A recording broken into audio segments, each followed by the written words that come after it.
Bonjour à toutes et à tous ceux qui seront obligés de reprendre le travail le 11 mai. À tous ceux qui vont devoir reprendre les transports en commun pour ramener leurs enfants à l'école. En tant que salarié des transports, on doit vous alerter.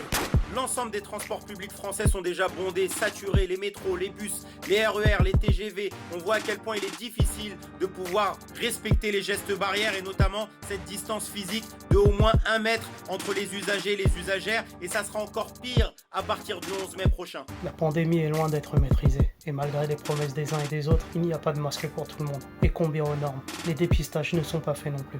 Du coup, impossible de savoir où on en est.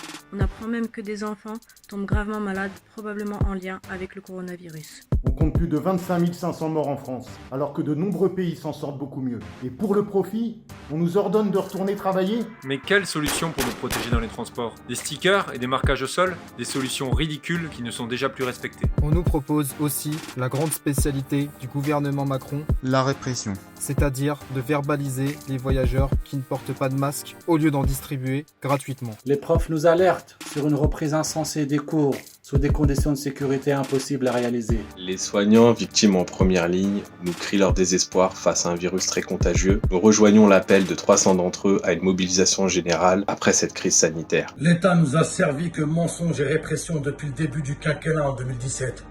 Maintenant, que fait-on ?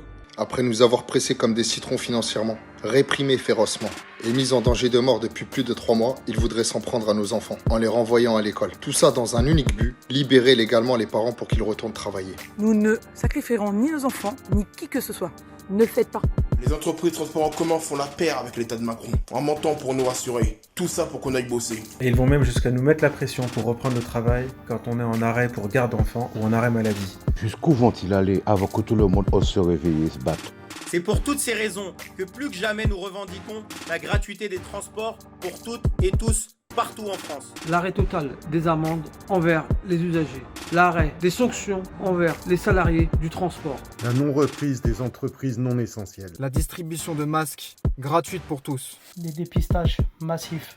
Des commissions d'hygiène pour pouvoir décider par nous-mêmes et avec les usagers les meilleures conditions de transport des voyageurs.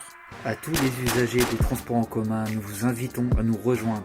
Le déconfinement ne se fera pas au prix de notre santé et de nos vies. Nos vies, pas leur profit. Nos vies, pas leur profit. Nos vies, pas leur profit. Nos vies, pas leur profit. Nos vies, pas leur profit.